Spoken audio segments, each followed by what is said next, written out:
En esta parte, la número 31, sobre puertas dimensionales, vamos a hacer prácticamente un monotemático sobre la Virgen de Guadalupe y el famoso día 12 del 12.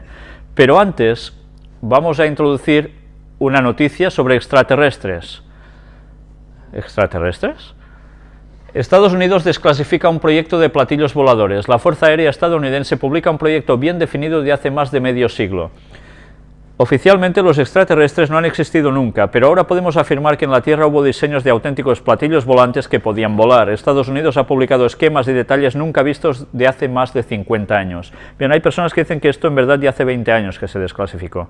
No sé si realmente ha sido así o no.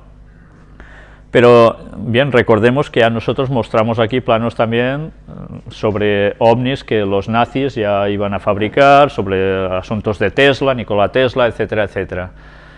El llamado proyecto 1794 tuvo por objeto construir un platillo volante supersónico. Los materiales recientemente desclasificados dan a entender que la Fuerza Aérea de Estados Unidos había cerrado un contrato con una empresa canadiense, que ya no existe, para diseñar y construir un vehículo aéreo muy distinto a todo lo conocido.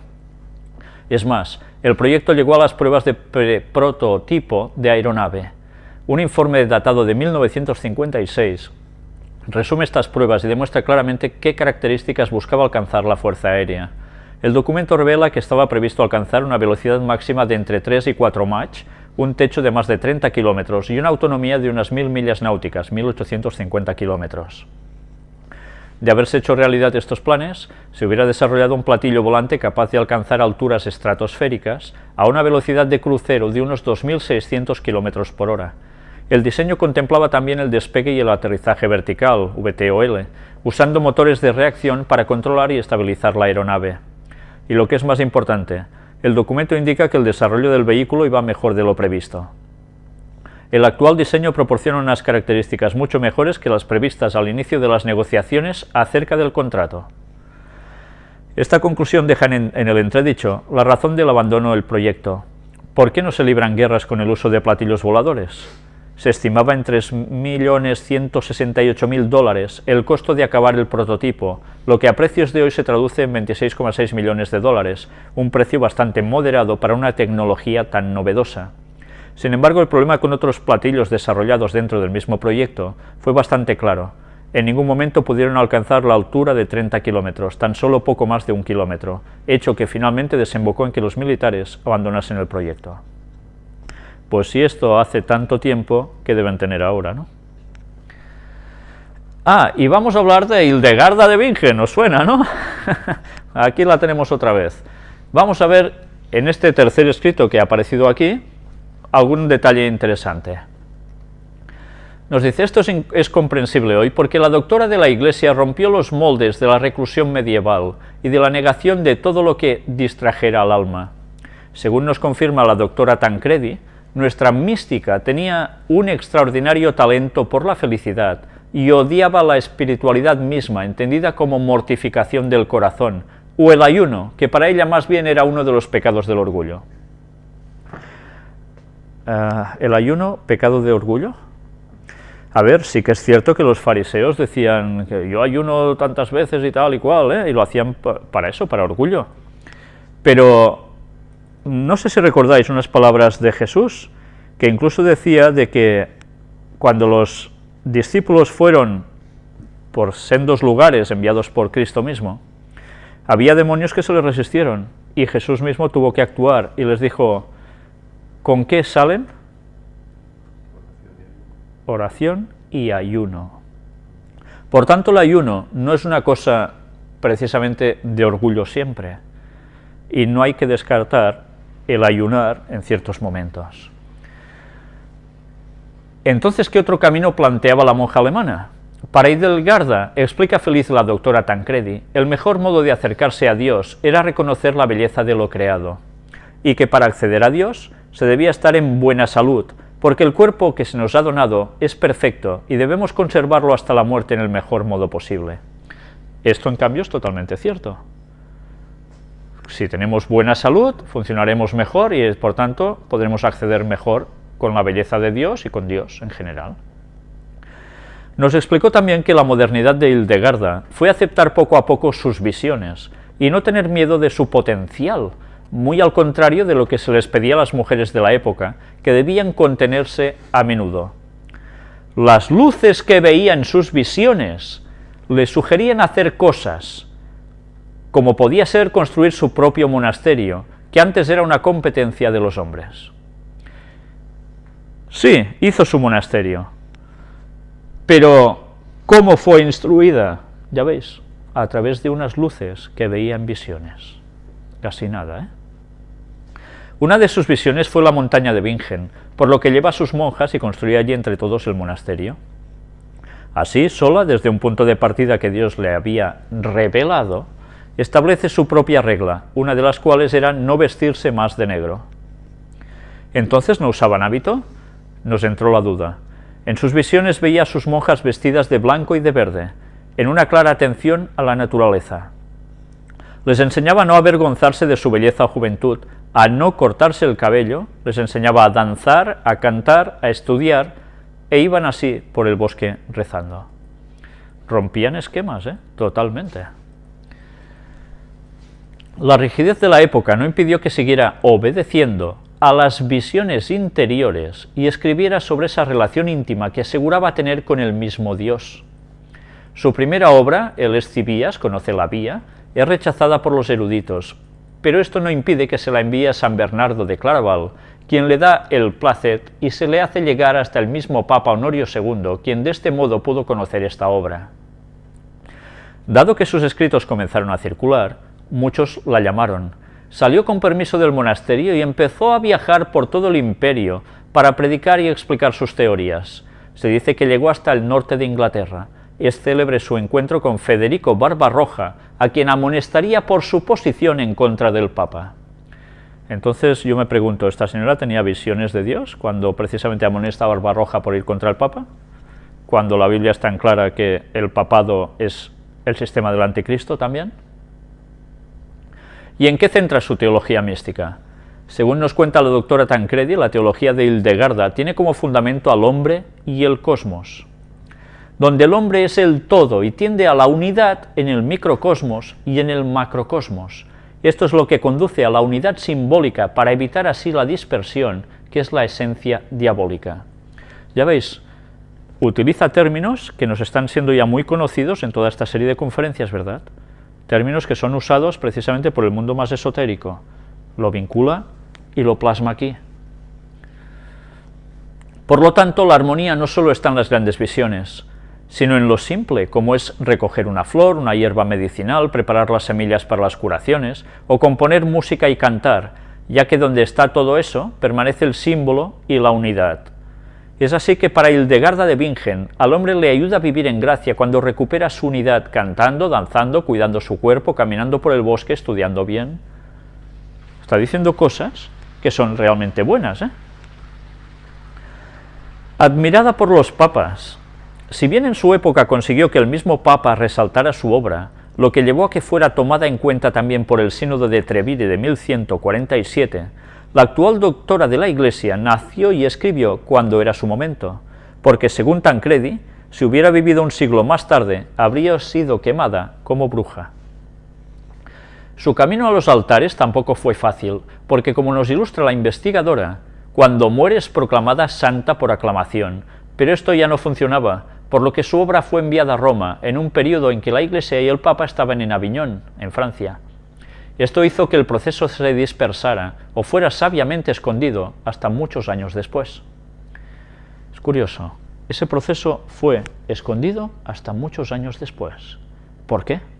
Ya hemos visto que Hildegarda ha sido cogida por este Papa como el fundamento, no ya hablo de la Virgen, sino un poco en grado inferior, de métodos para la nueva evangelización, precisamente ahora.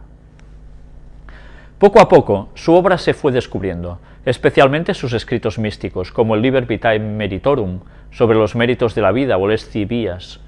Otros se perdieron, pero algunos se han recuperado impreso desde hace poco tiempo, como el Causase et Curare o Liber Compositae Medicinae, en el que ella habla con gran apertura y modernidad de aspectos como la sexualidad. Para Lucía Tancredi, en estos años más maduros, Necesitamos de la obra de Hildegarda, porque hemos traicionado nuestra unidad con la naturaleza, la unidad con nuestro cuerpo, con Dios. Y no quisimos finalizar sin preguntarle qué ha sido lo que conmovió al Papa Benedicto XVI para rescatarla 9 siglos después y proclamarla doctora de la Iglesia Universal. Y nos responde con la seguridad de una estudiosa que agradece el acierto del Santo Padre. Hay un aspecto, y es que él es músico y admira la extraordinaria música de Hildegarda. ¿Recordáis que estuvimos hablando sobre eso? Luego veremos algo. También porque la comprende como una gran santa, una gran científica, una mujer con muchas facetas, una suerte de Leonardo da Vinci ante litteram, es alguien muy cercana a la espiritualidad del Papa. Y terminado este recorrido con la monja alemana, de la que hoy se apropian todos gracias a sus escritos, su música, los remedios y recetas de ayer y de hoy, recordamos algo que se dijo en el conversatorio. Para Hildegarda no solo nos curamos comiendo, sino participamos de la gracia de Dios comiendo. Qué frases, ¿eh? Qué frases. Desde luego, bastante acertadas. Pero ya veis cómo todo esto está llevando a un pensamiento único. Habla de naturaleza, de nuestro cuerpo, la espiritualidad. ¿En qué se está basando todo lo que hemos venido presentando prácticamente hasta ahora en esta saga de conferencias sobre las puertas dimensionales? En la gente del mundo New Age y demás, que también están prácticamente diciendo lo mismo. Mirad cómo siempre todo esto está basado en una gran verdad, y que el filo es tan fino que desvía tan ligera y sutilmente hacia el error, que como no sepamos las cosas, lo más fácil es que nos tumban. ¿El pueblo de Dios no se basa también en esto? Sí. La misma unidad en todo, los mismos conceptos, pero siempre con matices distintos, que esos que solo parecen matices son la diferencia entre llevarte a la verdad o al error satánico. Y hablando precisamente de la música de la señora Hildegarda, aquí tenéis lo que ya habíamos anunciado. Gregorian Christmas Cans ya están actuando en Barcelona. La banda alemana, encabezada por Frank Peterson, que nosotros ya mostramos aquí, también fundador del exitoso proyecto electrónico Enigma, destaca por su canto gregoriano inspirado en versiones de pop moderno y canciones de rock de artistas y grupos como bla bla bla, bla, todos los que veis aquí. Por primera vez en Barcelona, una puesta en escena espectacular con la mejor música coral. No te pierdas la oportunidad de dejarte seducir por la magia de Gregorian y de profundizar en su misterioso mundo. Y bueno, ya veis la fotografía, verdaderamente ya lo ponen en plan hábitos misteriosos, ¿no? Y recordemos que estaban utilizando músicas de cantos gregorianos y de Hildegarda. Ya está funcionando la recatolización y no nos estamos enterando, y está funcionando a través de espectáculos. De la esvástica, ¿qué podemos decir? Ya estuvimos hablando sobre la famosa cruz gamada, que es un símbolo solar y de puerta dimensional. Ahora ha aparecido en este periódico de ABC 10 interrogantes sobre la esvástica. El descubrimiento de que una estatua budista trasladada por los nazis del Tíbet a Alemania fue esculpida en un fragmento de meteorito ha reabierto el mito sobre este símbolo. Ya veis, siempre cosas extrañas, ¿eh? Se aprovecha un meteorito para hacer ciertas cosas, ¿no? ¿Qué hay en la Meca? ¿No es un meteorito también? Es curioso, ¿eh? Es como una adoración a algo que proviene de fuera. Bien, aquí tenéis, nos explica la historia de la esvástica o cruz gamada. Nosotros ya hemos hablado de todo esto, pero bien, aquí va dando datos que es interesante que podáis parar en vuestras pantallas y ver que verdaderamente tiene un significado, ¿no? Pero nosotros vamos ya directamente a 12 del 12 del 12. ¿Qué ha sucedido ese día? Por fin, ese gran movimiento que se esperaba del mundo evangélico se ha hecho. Pero no solo eso, se han hecho también conciertos impresionantes con músicos de primera línea, aprovechando ese mismísimo día.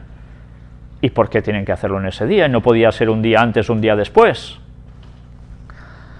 Aquí tenéis distintas imágenes de todo lo que se ha hecho durante este día, 12 del 12, hay muchas más cosas, pero que ha sido teóricamente para alabar a Dios.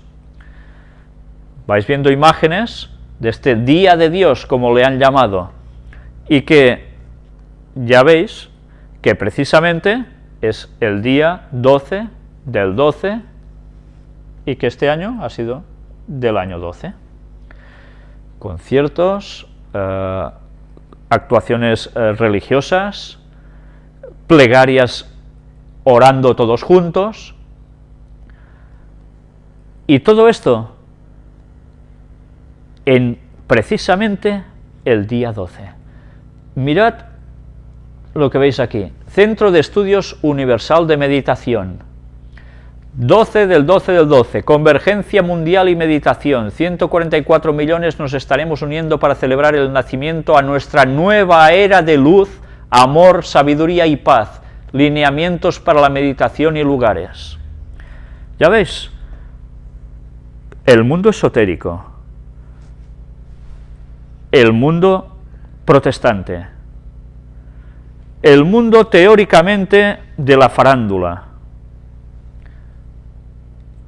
¿Quién más ha hecho algo el día 12 del 12 del 12? ¿Lo recordáis? El Papa ha lanzado su Twitter. ¿Será todo una coincidencia? Bien, después de pasar estas imágenes, vamos a darnos cuenta cómo en verdad esto no es una mera coincidencia. México Unido reza el rosario a la Virgen de Guadalupe por la paz. Si os habéis fijado, el Papa empezaba el día 12 del 12 del 12, coincidiendo con la festividad de la Virgen de Guadalupe, patrona de México y para toda América. Vamos a ver detalles sobre la Virgen de Guadalupe, sobre este día 12 del 12, que no nos pueden dejar indiferentes para nada, porque vamos a desenmascarar cómo toda esta gente que ha trabajado inconscientemente, algunos de ellos, en el mismo día, han participado de cosas sin saberlo, que eran totalmente del mundo de Satanás, y que el Vaticano ha utilizado el mismísimo día, como toda esta gente que hemos venido citando, para hacer sus cosas. Pero todo esto ha tenido un propósito. Si os habéis dado cuenta, en la página que hemos leído hace un momento, de Mundos Esotéricos, nos estaba hablando de que se abría una nueva era. Antes hemos visto también a esos sacerdotes mayas, en la primera parte de la conferencia, sobre noticias, que el día 21 también va a pasar eso. Es como un preámbulo ese día. Vamos a ver cómo precisamente esto no son casualidades para nada. El diablo utiliza también sus números, y utiliza los números que teóricamente pertenecen a Dios para una vez más pasárselos a él. Cuando México se ha unido, dicen, para orar a la Virgen de Guadalupe a través del rosario, que ya sabemos que lo que es también, ya lo hemos dicho aquí, ha sido todo. Mira, la iniciativa fue lanzada por la red Virgen Peregrina de la Familia, que reúne a las familias católicas unidas por el deseo de vivir y compartir el Evangelio. Vivir y compartir el Evangelio. ¿En qué está basada la nueva evangelización? ¿Quién va a ser los que van a llevarla a cabo más fuertemente? Mandados por una cúpula, pero ¿quién son los que se van a mover? Los de abajo. ¿Quién ha hecho esto? Los de abajo. Vayamos viendo más detalles. Mirad, precisamente como aquí, vamos a leer este apartado de abajo. En un correo enviado a Ciprensa, la red indicó que el objetivo es renovar la fe en la fuerza de la oración, uniendo a México en una sola voz y con un solo corazón a través del rezo del rosario y la consagración a Santa María de Guadalupe, el 12 del 12 del 12 a las 12, y pedir por la paz, el consuelo de los que sufren a causa de la violencia y por la conversión de los que lastiman a nuestra nación. El Papa, cuando iba a sacar su Twitter, el primer tuit era el día 12 del 12 del 12 a las 12, tenía que ser, no lo pudieron hacer por problemas técnicos, quedaron un poco fastidiados. Pero ya veis que precisamente todo iba conectado a todo esto. Ellos dicen que quieren consagrar el país a la Virgen de Guadalupe. Traerá frutos de unidad, paz, armonía, preocupación por lo que pasa en el país de parte de autoridades y otros actores sociales. Católicos celebran hoy a la Virgen de Guadalupe. Y aquí vamos viendo cada vez más detalles de que lo que se iba a hacer allí tenía toda una serie de relación de varios días. En previsión de la gran afluencia de peregrinos al santuario de la Virgen de Guadalupe, unos 6 millones entre el 9 y el 12 de diciembre, en el Distrito Federal de México, se reunieron la nueva Secretaría de Desarrollo Social del Gobierno de la Ciudad de México, la licenciada Rosa Isela Rodríguez y el cardenal Norberto Rivera, arzobispo primado de México. Ya veis que hay una vinculación entre estos estamentos. 6 millones de personas, pronto está dicho, y lo hicieron entre el 9 y el 12 de diciembre. Veremos que no fue lo único que se hizo. Esto ha sido en México. Veremos que esos días también se ha hecho coincidir con algo más, en otro lugar un poco alejado de allí, por no decir bastante. Nosotros iremos pasando imágenes y entramos en vivo. Arzobispo de Los Ángeles celebra Misa de Guadalupe. ¿Los Ángeles dónde es? Estados Unidos. Nosotros aquí tenemos una montaña que se llama Los Ángeles, Los Ángeles, ¿eh? Pero no fue aquí, fue en Estados Unidos.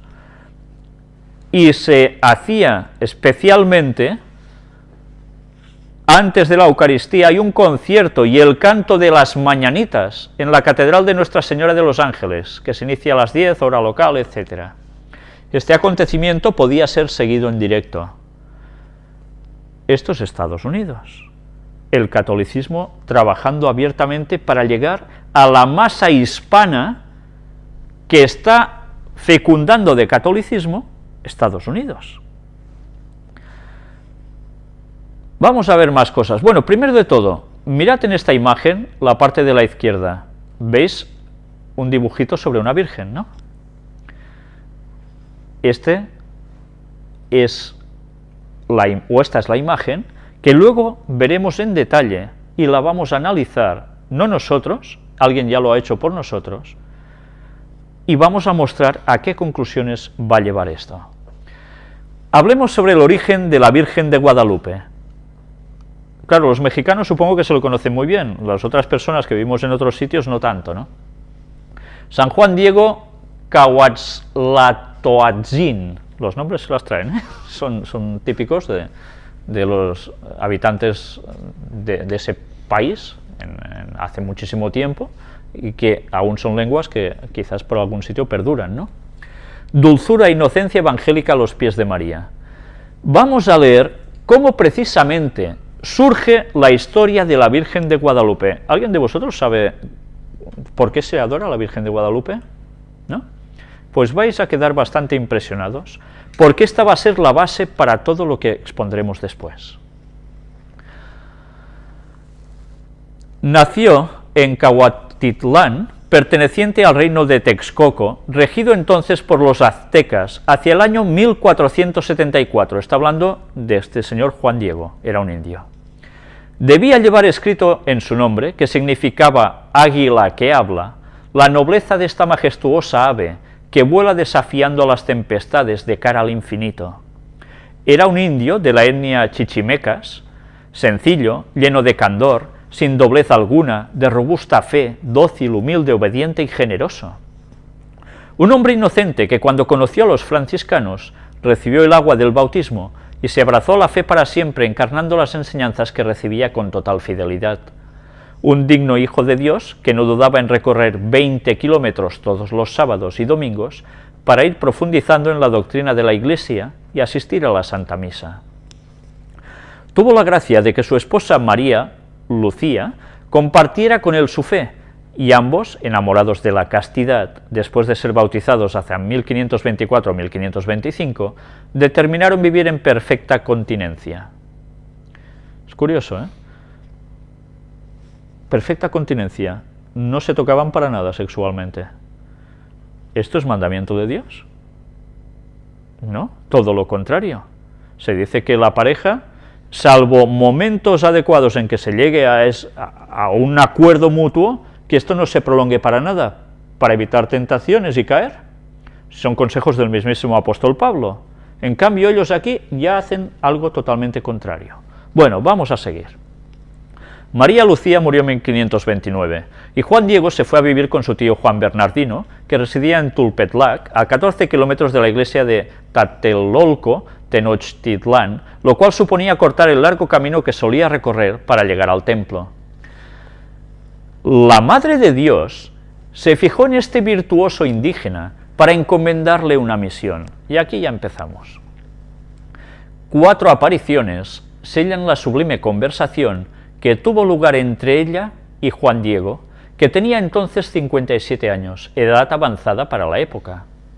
El sábado 9 de diciembre de 1531 se dirigió a la iglesia.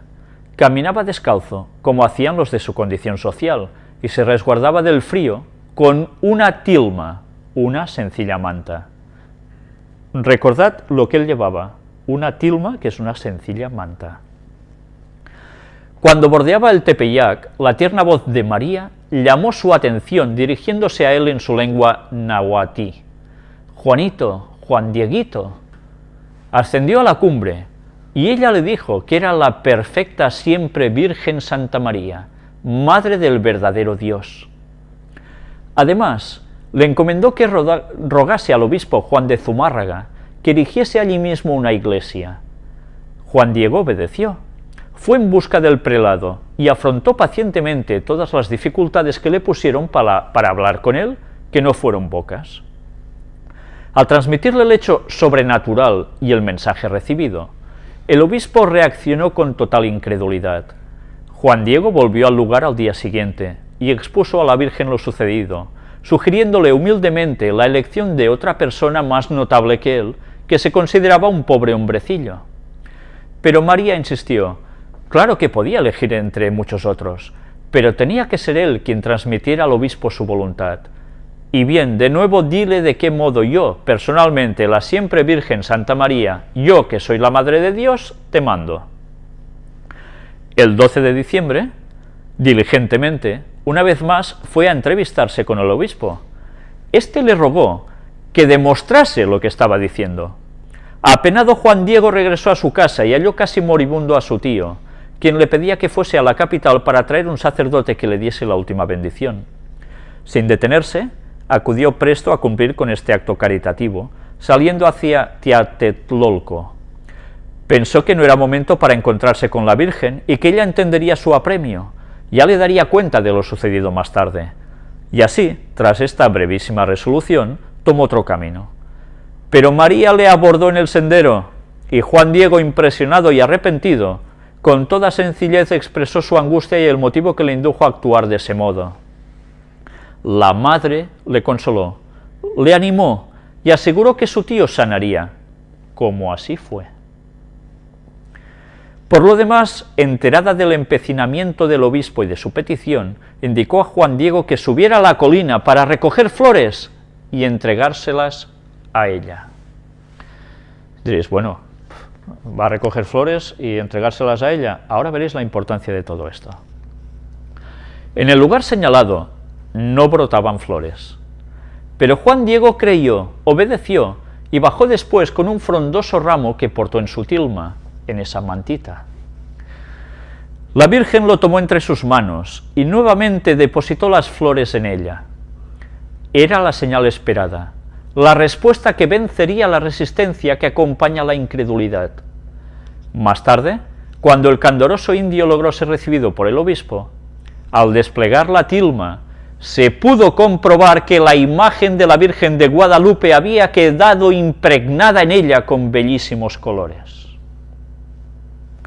A la vista del prodigio, el obispo creyó, se arrepintió y cumplió la voluntad de María. Juan Diego legó sus pertenencias a su tío y se trasladó a vivir en una humilde casa al lado del templo. Consagró su vida a la oración, a la penitencia y a difundir el milagro entre las gentes. Se ocupaba del mantenimiento de la capilla primigenia dedicada a la Virgen de Guadalupe y de recibir a los numerosos peregrinos que acudían a ella. Murió el 30 de mayo de 1548 con fama de santidad, dejando plasmada la aureola de su santidad, no solo en México, sino en el mundo entero, que sigue aclamando a este confidente de la Dulce Señora del Tepeyac, como lo denominó Juan Pablo II.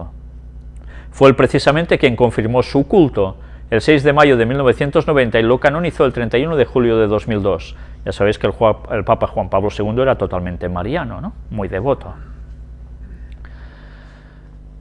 Ya habéis visto cómo funciona el asunto, ¿verdad? Unas apariciones, coge unas florecillas, que no deberían haber florecillas allí para nada, por fe él va, las coge, se las lleva a ese señor, y ese señor dice, uy, mira qué hay aquí, y aparece cuando lo despliega el dibujo de la Virgen plasmado en el manto. Es un milagro total. Algunos pueden decir, esto es un timo que no se lo cree ni su tía, pero ¿es realmente así? Veremos si esto es así o no es así. Aquí tenéis Virgen de Guadalupe, patrona de México, ¿y qué? Emperatriz de América. Esto ya empieza a ser serio. La cosa ya no es solo para México, dice para América. ¿Solo América del Sur? ¿América Central? ¿América del Norte? Para toda América. Y aquí nos relata un poco, algún detalle un poco distinto también. Bien, me lo voy a saltar para ganar un poco de tiempo, pero todo esto que hemos visto, ya veis en qué fecha sucedió, ¿eh? Mirad ahora la Virgen de Guadalupe, su relación con la nueva evangelización en América. Tras las huellas de la exhortación apostólica postsinodal Ecclesia in America, bajo la guía de Nuestra Señora de Guadalupe, Madre de toda América, estrella de la nueva evangelización. Esto ya no son bromas.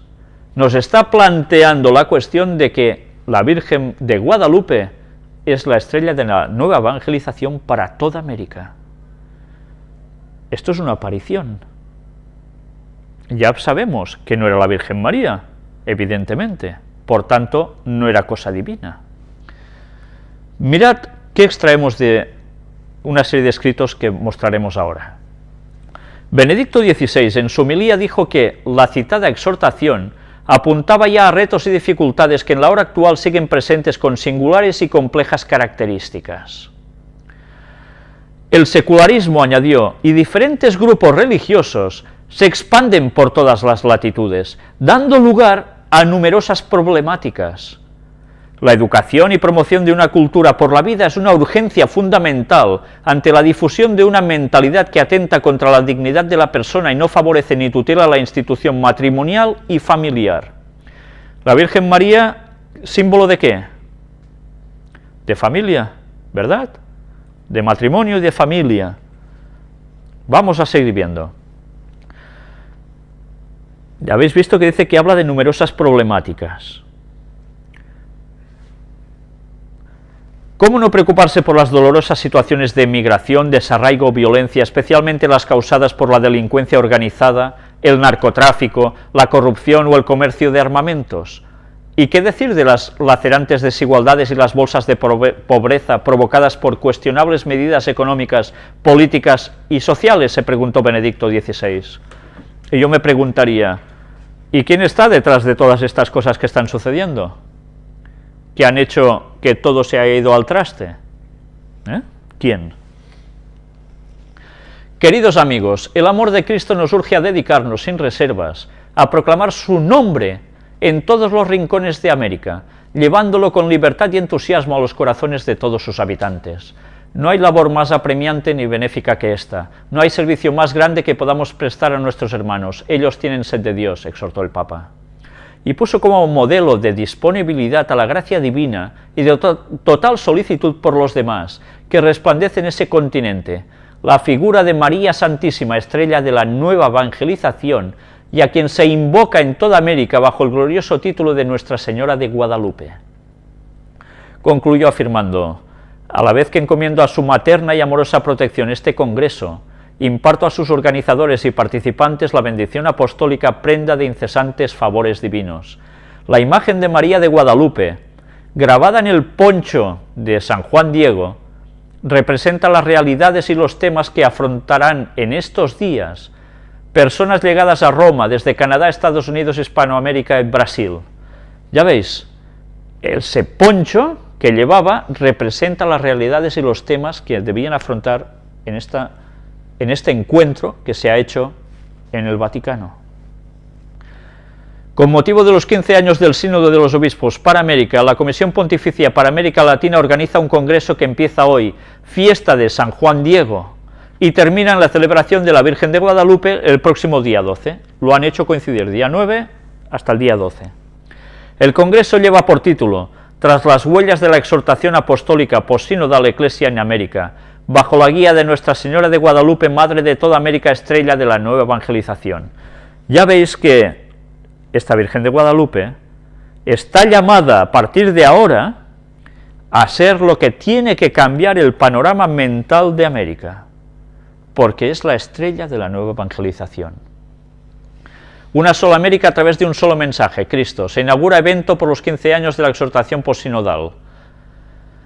Luego de haber asistido en la misa de inauguración ayer con el Santo Padre, durante la cual Benedicto XVI ratificó la importancia del trabajo conjunto de toda la Iglesia continental, los asistentes llegaron al aula del Sínodo con la expectativa de descubrir juntos renovadas modalidades para el trabajo evangelizador, así como nuevos caminos de integración en comunión con el sucesor de Pedro.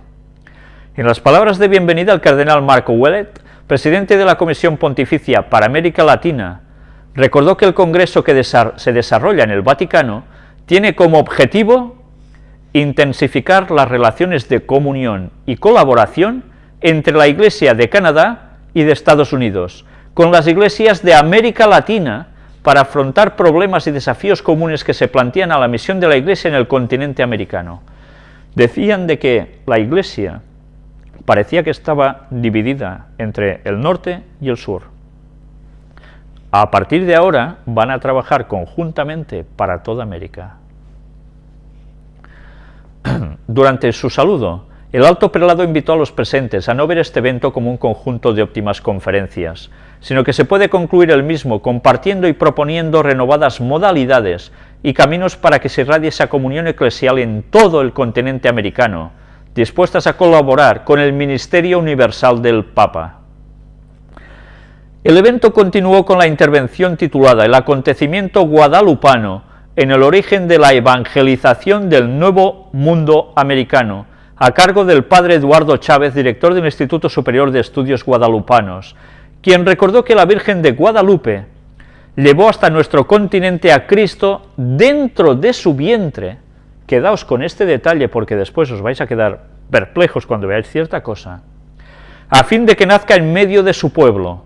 Esto es lo que la convierte en un verdadero modelo de evangelización cristocéntrico e inculturado.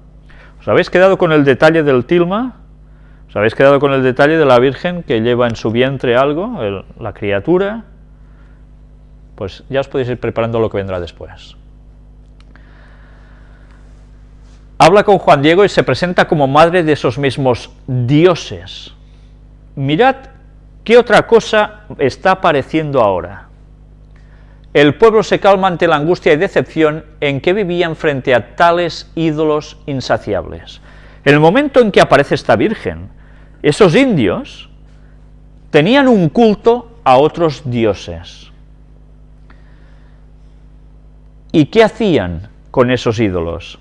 Sacrificaban niños. Pero ya veis que hay una intervención había adoración a otros dioses. ¿Os suena de algo eso? ¿Adorar a otros dioses? Ya hemos hablado sobre eso, pero ya veréis qué cosas van apareciendo. Y entonces comienza así la inculturación, porque el mensaje que trae María es nuevo, está en germen, es el mismo Jesucristo, que nacerá en medio de un pueblo que lo aceptará como el único sacrificio, incruento, que agrada verdaderamente al Padre. Es así que Jesús interviene en tal cultura, pero a través de María, razón por la cual la han amado y venerado hasta hoy como pocos pueblos en el mundo.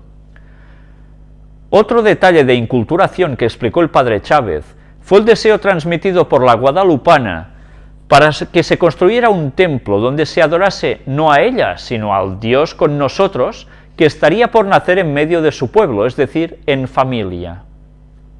Y este gesto fue comprendido de inmediato por los indígenas, ya que en dicha cultura, toda ciudad que se fundaba debía destinar un espacio preferencial al templo y construirlo antes de cualquier otro proyecto arquitectónico. Recordó también que fue el deseo de la Virgen que la señal del prodigio la llegara al obispo como cabeza visible de la iglesia local, pero a manos de un laico como lo era Juan Diego, y que éste portara las flores, de gran significado indígena, en su tilma, que era una prenda profundamente personal. Le daba un simbolismo único, dado que en los matrimonios la unía el esposo con el vestido de su esposa, en símbolo de unidad eterna. Por eso la imagen se impregna en la tela, y así en manos del obispo se crea un signo de eclesiología clarísimo, continuó el conferencista, porque se fusiona la colaboración permanente que debe darse entre un obispo con sus laicos en pos del anuncio del evangelio inculturado. Lo que sucedió antes va a volver a suceder a partir de ahora. El obispo junto a los laicos evangelizando. Esa es la simbología de esta Virgen de Guadalupe, pero aún hay mucho más, y ya veréis. Este trabajo conjunto, entusiasta y encarnado en una cultura abierta a la trascendencia, hizo que a 5 años del prodigio del cerro del Tepeyac, los cronistas narraran asombrados acerca de los millones de conversiones y bautizos que se daban entre los indígenas, con cifras de confesiones sacramentales que alcanzaba los 7.000 al día. Es así que ya en 1782, otras crónicas anunciaban la desaparición de la mayoría de idolatrías entre los naturales. Eso convirtió a millones de personas. Concluyó su intervención recordando lo dicho por los obispos latinoamericanos en la conferencia de Aparecida, de que con el prodigio de Guadalupe se abrieron de nuevo los cielos y el continente vivió un nuevo Pentecostés de la mano de Eloy San Juan Diego el indígena. ¿Qué se abrieron? Los cielos. Lo que ahora nos está pareciendo un rollo patatero, vais a ver por qué os lo estoy mostrando, porque luego vais a alucinar de arriba abajo. A veces hace falta tragarse rollos para saber qué mensajes satánicos se están transmitiendo. Esta aparición convirtió a millones de personas en América. ¿Creéis que puede pasar algo parecido? ¿Que pueda volver a cambiar la mentalidad de tantísimos millones de personas? Sigue diciendo aquí, en la medida que en el aula del sínodo se vivían las certezas de la promesa de Dios para el continente guadalupano, el secretario de la Pontificia Comisión para América Latina, profesor Guzmán Carriquiri, expuso el tema, la exhortación apostólica posinodal a la Iglesia en América, profecía, enseñanzas y compromisos. Ya parece profecía. Para el alto funcionario vaticano, antiguamente, las relaciones entre las iglesias locales de Norteamérica y América Latina eran muy esporádicas, y es que a pesar del origen común del cristianismo, había poca comunicación efectiva, si no fuera por las ayudas económicas que siempre llegaron a los países más pobres, vía las obras de caridad de la Iglesia norteamericana. Sobre esto último explicó cómo el pueblo indígena dejó atrás de modo progresivo sus creencias naturales, entre ellas las de los sacrificios humanos, con los que buscaban calmar a los dioses. ¿Y cómo se obtuvo esto? Según la teoría del padre Chávez, al momento que la Virgen María fue la asamblea creo que esto está pasado de lugar. Bueno, lo que nos viene a decir es que la Virgen María fue la que dio el cambio de orientación para que ya no hubiese sacrificios para calmar a los dioses. Pero esto se hacía sobre todo en esas fechas. Cuando nosotros vamos avanzando, vamos a ir viendo, esto os lo dejo para que los leáis en casa tranquilamente, veremos cómo hay detalles que van a cambiar todo el paradigma de lo que nosotros conocíamos sobre esta Virgen y lo que eso va a implicar. Mañana martes, dice, los participantes se encontrarán en los jardines vaticanos, frente de la estatua de la Virgen de Guadalupe y de San Juan Diego, con el fin de rezar el rosario y encomendar las tareas y propósitos a su intercesión. En el Vaticano hay otra Virgen de Guadalupe. Allí se reunieron para celebrar o rezar un rosario y pedir intercesión. La contribución de la Iglesia en América pasa por la comunión entre los obispos. Mirad qué nos dice aquí. También ha sido destacada la inculturación del Evangelio a través de la Virgen de Guadalupe. ¿Cuál es el núcleo de esta idea? El cardenal Aulet dice, Nuestra Señora de Guadalupe es la figura del Evangelio inculturado, es decir, de un Evangelio que ha penetrado la cultura. Ella se presentó en el Tepeyac bajo el aspecto mestizo. Quedaos con este otro detalle. Aparece con aspecto mestizo. ¿La Virgen María era de aspecto mestizo? No, era hebrea. Bueno, veremos el porqué de todo esto. Y así captaron a un Dios que era próximo, no lejano. Y no solamente en cuanto al rostro, sino también el nombre de María, que es de procedencia judía, y el de Guadalupe, que es árabe. ¿Qué está haciendo? Antes dice aspecto mestizo. Un mestizo es la mezcla entre un español y un indio, ¿no? Pero ahora nos habla de los nombres, judío por un lado, árabe por el otro. También, ¿qué quiere decir esto? Un sincretismo, una fusión. Otro mensaje concreto que nos trajo fue que no se necesitaba de sacrificios humanos para Dios, sino que es Dios el que sacrifica a su Hijo, y eso fue de una potencia extraordinaria, porque como aquí se ha dicho, ella llevaba en sus entrañas el querigma, y lo fue comunicando con mucha dulzura y ternura. Miremos qué sucedió en esa estatua que hay en el Vaticano.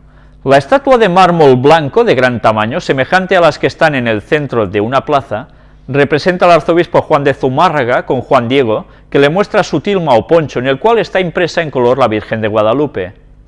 No faltó un enjambre de medios televisivos aztecas, tremendamente interesados en transmitir del otro lado del océano las imágenes de la ceremonia que intercaló cantos con los distintos misterios del rosario. ¿Todo esto para qué ha servido? Para difundir, para promocionar.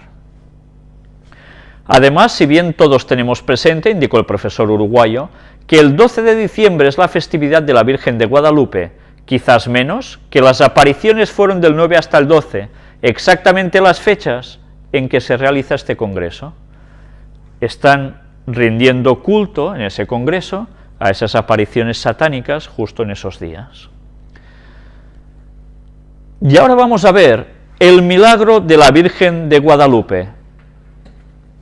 Soy también pintor, dice, y digo que la tilma de Guadalupe no fue impresa por manos humanas. Entrevista a Monseñor Eduardo Chávez, director del Instituto Superior de Estudios Guadalupanos. Mirad ahora ya cómo empiezan a salir cosas que nos van a dejar bastante helados. El instituto viene investigando sobre la música que contiene la tilma de la Virgen Guadalupe, ¿no? ¿Cómo? ¿Hay música en el tilma? Monseñor Chávez dice, una de las cosas más interesantes que tienen los indígenas es esto de flor y canto como verdad. Fernando Ojeda, que es parte de nuestro instituto, dice que matemáticas y música es lo mismo, según leyó en Pitágoras. ¿Os suena esto? ¿Recordáis ese vídeo que pasamos sobre el pato Donald? ¿Lo recordáis? ¿Qué relación tiene con todo esto? Pues vamos a ver más cosas. por lo que al descubrir todas las matemáticas que hay dentro de la imagen de la Virgen de Guadalupe, descubre también música, que va en consonancia perfecta con el centro de las flores, el centro de las estrellas, con toda esta fórmula matemática que él ideó para oír surgir esta música. Estas son cosas que aparecen en esa imagen de la Virgen. Es como una inculturación de flor y canto, esa hermosa flor que es la imagen de la Virgen de Guadalupe, que contiene también canto. ¿Y a qué periodo o género correspondería esta música? Se hace música de lo que aparece en el manto de la Virgen. Vamos a ver. Es algo extraño, porque es algo entre clásica, espiritual, cósmica, es una música realmente hermosa. Se puso todo lo que se encontró en la imagen en la computadora, y ésta resuelve a su entender, siguiendo la base armónica que surge de la Virgen de Guadalupe. No hay un arreglo poniéndole extra alguna cosa que se oiga bonito, sino que es la armonía perfecta. Es muy complejo saber a qué periodo responde, porque es una cosa totalmente distinta a todo lo que yo he escuchado. Está hablando como músico ahora. ¿El término apropiado sería que la tilma está impregnada o estampada con la imagen? Hay que recordar que la impresión apenas era un descubrimiento al inicio del siglo XVI, eran los primeros pasos de la imprenta. No habían telas impresas como ahora tenemos estampados, y para esos tiempos no se conocía algo semejante. Así es que ella está impresa o estampada. Cualquiera de los dos términos se puede usar.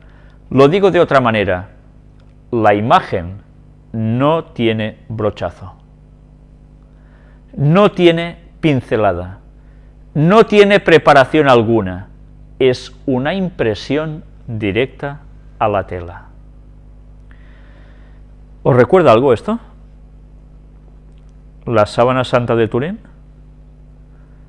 no tiene brochazos, no es nada pintado, dicen que es una impregnación en la tela. Vamos a ver más cosas. Y esa durabilidad a través de los siglos, a pesar de la alta exposición, ¿cómo se puede explicar? Hay tilmas de fibra vegetal en otros países de climas desérticos que han durado siglos. El caso de la tilma de San Juan Diego, donde está impresa la imagen de la Virgen, es una tilma vegetal, de una planta llamada agave, por lo que se han hecho pruebas en el ambiente húmedo y salitroso del Tepeyac, donde el nitro perjudica hasta las piedras. La pregunta es, ¿cómo es posible que esta tilma en un ambiente así haya durado cerca de 481 años? Es imposible. Se han hecho experimentos, se han pintado copias en telas semejantes que se han expuesto a este ambiente, y no han durado más de 10 años, despedazándose en las manos. Otro dato importante fue que estuvo 116 años sin ningún tipo de protección, directamente la tela a la pared. ¿Se considera esta tilma acaso el prodigio material más evidente que tiene la cultura cristiana? No sé si sea el más evidente, pero es un prodigio claro, donde confluye fe y razón. ¿Os suena esto? ¿De fe y razón? Como el Papa decía que trabajarían para ello, Porque se pueden hacer tantos estudios en esta imagen, como son los estudios matemáticos, o las estrellas que coinciden con las constelaciones. Ya veréis que la Virgen lleva en su manto unas estrellas dispuestas, que dice que coinciden con las constelaciones. Estamos hablando de hace muchísimos años atrás. Bueno, esperad a ver más cosas. Los reflejos humanos en los ojos de la Virgen. ¿Os dais cuenta de lo que está diciendo? En las pupilas se refleja una imagen. Muchas cosas. La otra imagen que no fue hecha por mano humana fue la sábana santa de Turín. Así es que son los dos grandes milagros que tenemos hoy en el mundo entero. Y a mí esto me hace pensar, si esto proviene de Satanás, porque evidentemente no proviene de Dios, ¿qué pasa con la sábana de Turín?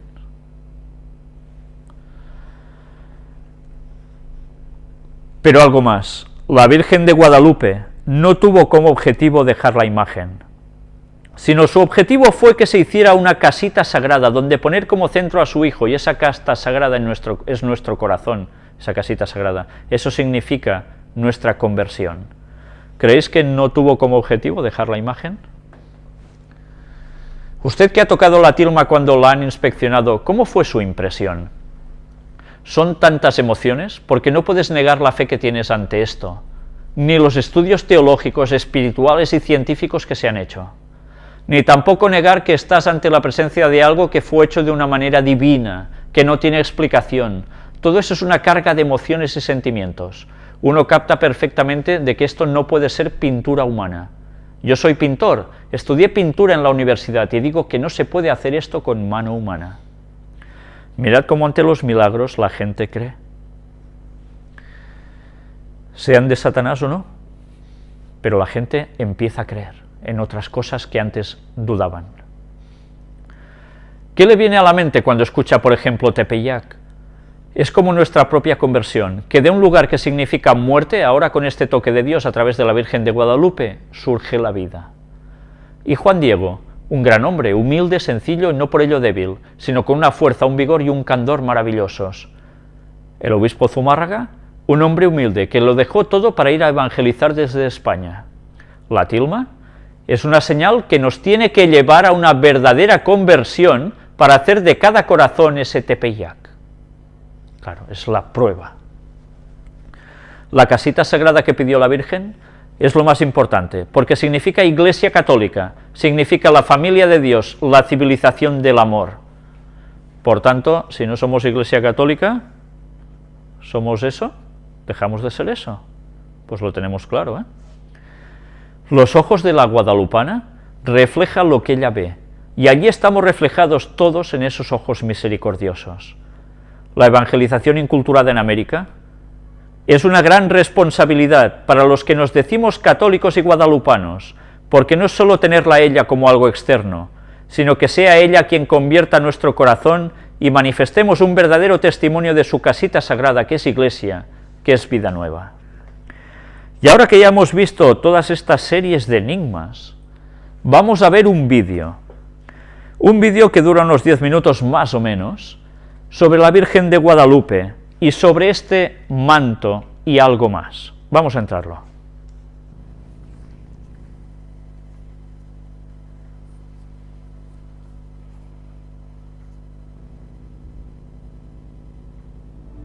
Le cuenta Juan Diego: oye, fíjate que pues un hijo tuyo, mi tío Juan Bernardino, está muy enfermo, está grave, y voy a llamar a un sacerdote para que lo asista, para que lo atienda. No te preocupes, Juanito, Juan Dieguito, no estoy yo aquí que soy tu madre. ¿No estás acaso bajo mi regazo, bajo mi protección, bajo mi cuidado? ¿Qué más has menester? No te preocupes, tu tío ya sanó. Y le creyó Juan Diego. Mira, sube a la cumbre del cerrito donde nos vimos antier, la primera ocasión, y ahí vas a encontrar una variedad de flores. Córtalas, recógelas.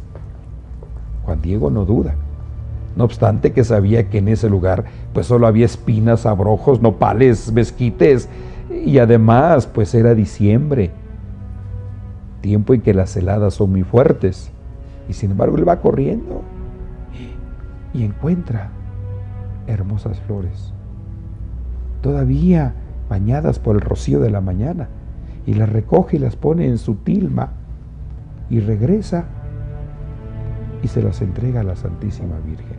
Ella las toma, las revisa y le dice: llévaselas al señor obispo. Esta es la señal que le envío. No se las enseñes a nadie, solo a él. Y Juan Diego regresa y le entrega al señor obispo la prueba, ¿verdad? Y al entregarle la prueba, que eran las rosas, al extender su tilma, ahí aparece milagrosamente estampada Santa María de Guadalupe, tal y como la tenemos ahora aquí en nuestra basílica. Y este ayate, para nosotros los mexicanos, es como el acta de nacimiento de este pueblo. de esta iglesia, de esta nación y diría de este continente de América. El obispo, Fray Juan de Zumárraga, con llanto, con tristeza, le rogó y le pidió perdón por no haber realizado con anterioridad su voluntad. Juan Diego se quedará un día más para luego, con una gran multitud de personas, ir al Tepeyac a levantar la casita de la Madre de Dios. Luego de esto, Juan Diego le pedirá ir a ver a su tío, pero esta vez irá acompañado por una gran multitud, ya que todos esperaban ver el segundo milagro. Días posteriores a la construcción de la casita de la Madre de Dios, el obispo mandó la sagrada imagen a la iglesia mayor para que sea admirada por todo el pueblo de México.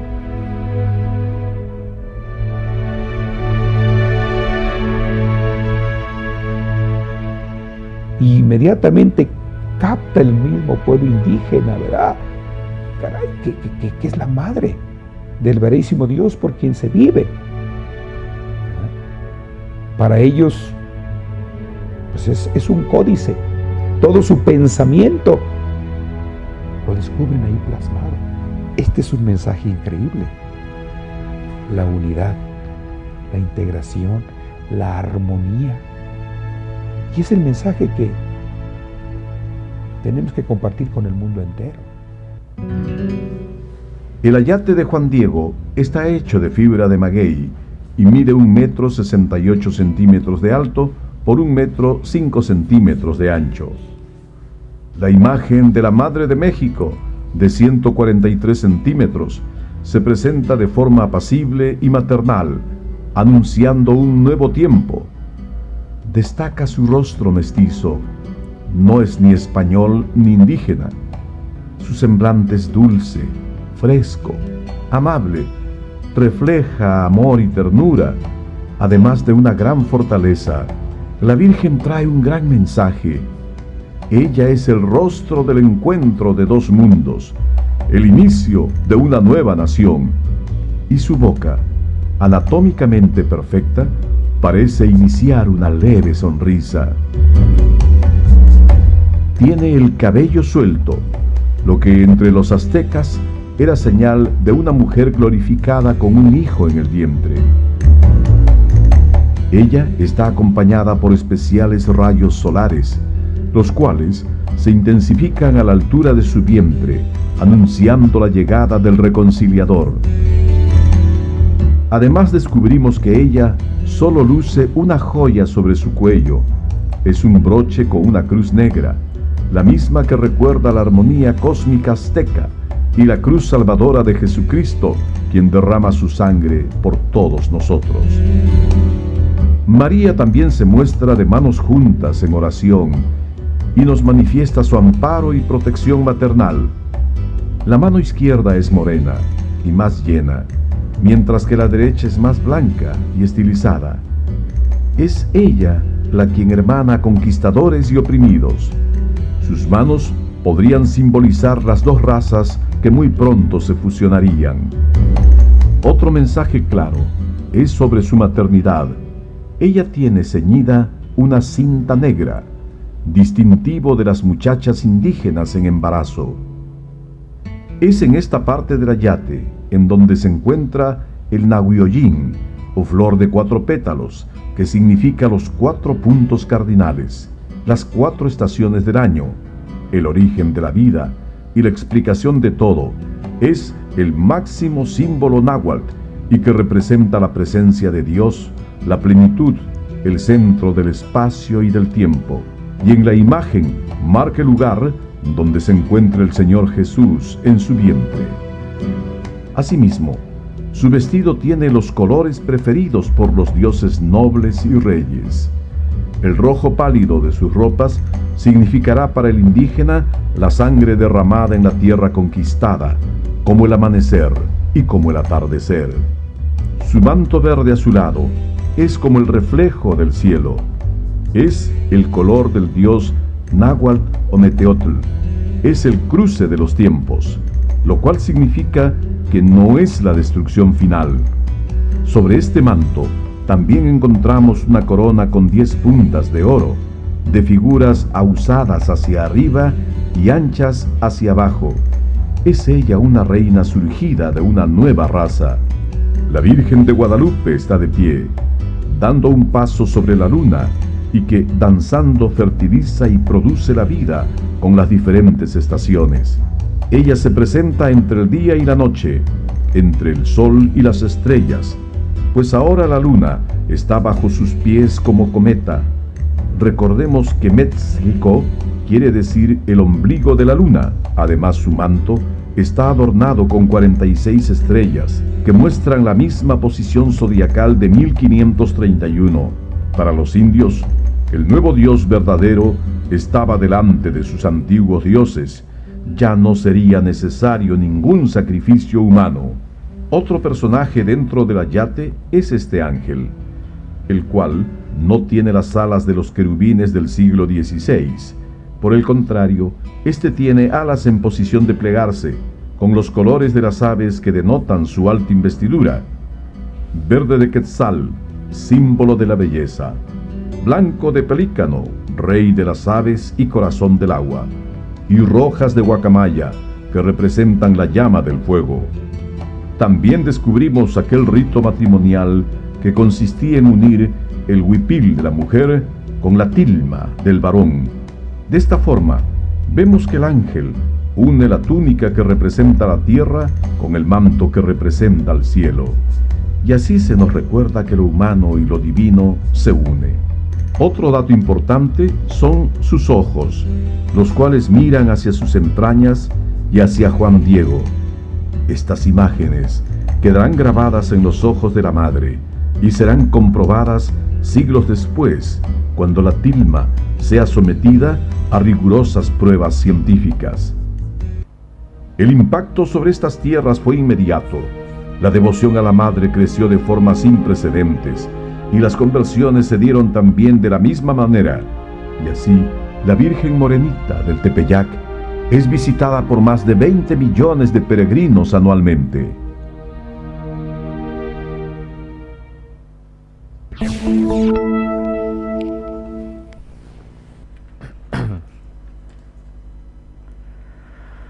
Si os habéis dado cuenta, aquí se ha hecho una descripción muy detallada de las cosas que aparecían en este dibujo, en esta pintura, por llamarle de algún modo, sobre la Virgen de Guadalupe. Hay varias cosas que llaman mucho la atención, pero especialmente hay una que deberemos destacar para cuando sigamos con la segunda parte de este tema el próximo día, y es que nos ha hablado de una divinidad que además es ambigua. Esto lo vamos a mostrar en el próximo tema, continuación de este. Os habéis dado cuenta de que da muchos detalles que son realmente sorprendentes, nada normales. Pero quiero que os quedéis ahora también con este otro segundo vídeo que vamos a poner ahora, que no dura unos 2 minutos, aproximadamente, más o menos, más espectacular, porque está hecho de un programa de estos así un poco de cosas extrañas, que lo presentan todo muy espectacular. Este ya sabéis que era muy católico, pero que nos va a servir para después introducir algo que aún nos va a sorprender más, pero eso ya no lo tocaremos hoy. Vamos a entrar primero a este vídeo.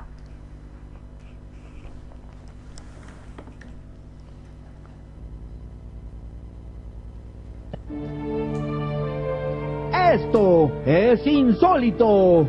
Estudios científicos aseguran que la pintura de la Virgen de Guadalupe, que fue plasmada sobre el ayate del indio Juan Diego hace 470 años, al parecer está viva.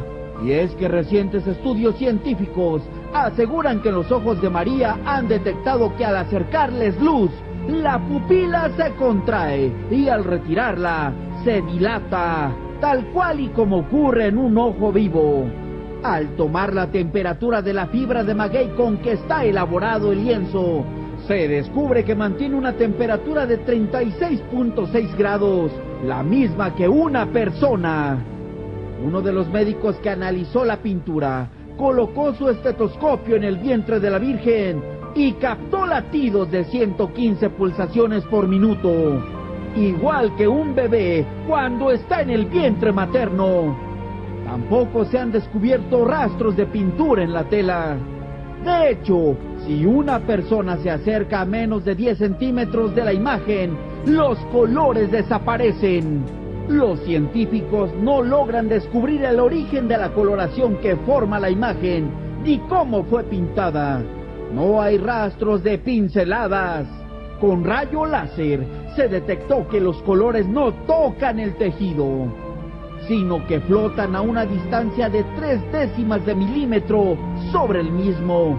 Pero la Iglesia no acepta los resultados de esta investigación científica.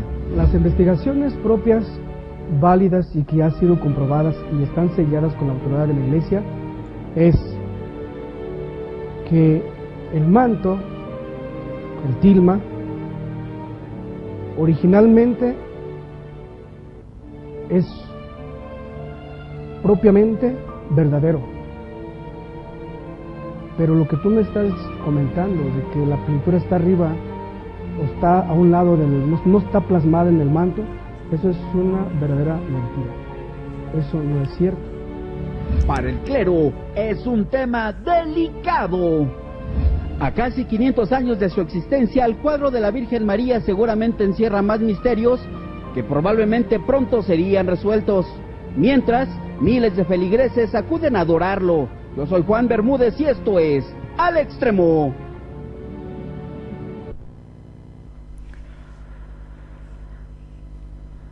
Bien, ya habéis visto que la Iglesia Católica también hace sus análisis y dice que hay cosas que sí, pero como esta manifestación que dicen de que la pintura flotaba 3 milímetros encima, no, que esto no es así, pero todo lo otro no lo desmienten. Verdaderamente son cosas que sobresalen a lo normal, ¿no? Pasaremos otro vídeo, no hoy, en el cual veremos cómo del manto de la Virgen también podemos notar que hay música. Y está basado en las estrellas, tal como están dispuestas en su manto. Pero eso va a ser, si Dios quiere, el próximo día. Ya estamos viendo que el diablo trabajó en su momento para cautivar a todo un pueblo, y esto va a ser utilizado para seguir cautivando otra vez, recatolizando a ese mismísimo pueblo que se ha ido apartando del catolicismo, y que quieren extender esa visión de evangelización, o esa misión de evangelización, para América entera. Preparémonos para ver grandes cosas, y veremos una vez más cómo los plagios satánicos se corresponden, y hago referencia especialmente sobre la música en asunto de estrellas, en el manto en este caso, con algo que no es ciencia ficción, sino que es algo que aparecía en nuestras Biblias y mucha gente tomaba como simbología y nada más. Pero ante esta duda de lo que voy a deciros, os voy a dejar, porque me encantará poderos mostrar algo, una vez más, que denota que a veces los textos bíblicos no son solo simbologías, sino que además son cosas muy literales. Pero bien, solo quiero deciros que estemos atentos, porque Satanás no va a parar y nos va a coger por un sitio o por otro si no nos aferramos de las cosas de Dios en verdad y con potencia. Que Dios nos ayude a estar firmes y a estar prevenidos contra todo esto. Gracias.